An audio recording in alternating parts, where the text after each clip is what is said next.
এই মুহূর্তে আমি দাঁড়িয়ে আছি লামাহাট্টাতে। এই পেছনে দেখা যাচ্ছে লামাহাট্টা ইকো ফরেস্ট।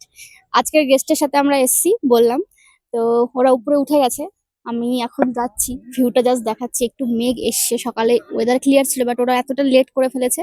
এখানে ঢুকতে ঢুকতে একটু মেঘ চলে এসছে। অনেকদিন বাদে এলাম। তিনচুলে বা দায়েরপানিতে যারা আসছো তাদের কিন্তু সাইট সিনিং এ লামাহাট্টা পড়ে। আলাদা করে লামাহাট্টায় অনেকে স্টে করতে চায় বা অনেকে করে না, কিন্তু এই রাস্তাতেই লামাহাট্টা সাইট সিনিং এ পড়ে। তো আজকে যেহেতু ওরা তিনচুলেতে থাকছে আমার হোমস্টেতে, তো ওরা আজকে সাইট সিনিং করতে এসে লামাহাট্টা। দেখুন ওপরটা পুরো সারি সারি পাইনের গাছ একসাথে, যেন মানে একটা অসাধারণ সৌন্দর্য তৈরি করেছে। কত বড় বড় পাইনের গাছ, সাথে ওরা এই জায়গাটাকে সুন্দরভাবে ডেকোরেট করে রেখেছে।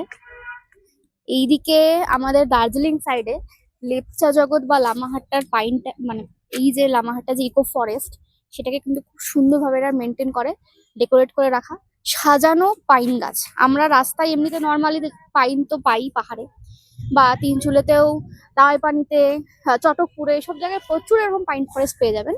বাট এটার স্পেশালিটি, এটা সুন্দরভাবে সাজানো, লোকে আসে ছবি তোলে। ওপরে একদম ওঠা যায়, ওপরে একটা লেকও আছে। অনেকে জানেন কিনা জানি না, লামাহাট্টায় কিন্তু ওপরে যদি ট্রেক করে যাওয়া হয় একটা লেকও পাওয়া যায়। যাদের ট্রেক করার ইচ্ছে, বা অনেকে চায় যে ডেন্স ফরেস্টের ভেতরে গিয়ে ছবি তুলবো বা একটু দেখবো কেমন লাগে, তো তারা কিন্তু ওপরে উঠতে পারেন। একদম টপ পর্যন্ত ওঠা যায়, লেক আছে, সুন্দর একটা দারুণ ভিউ আছে ওখানে। একদম পাইন ফরেস্টের মাঝখানে যদি আপনি ছবি তোলেন বা দেখেন, অসাধারণ একটা অনুভূতি আপনাদের হবে। তো এটাতে ওঠা যায়। তো যারা জানেন না তাদের জন্য আমি বলে দিচ্ছি, পুরো পাইন ফরেস্টের একদম টপ পর্যন্ত কিন্তু ওঠা যায়।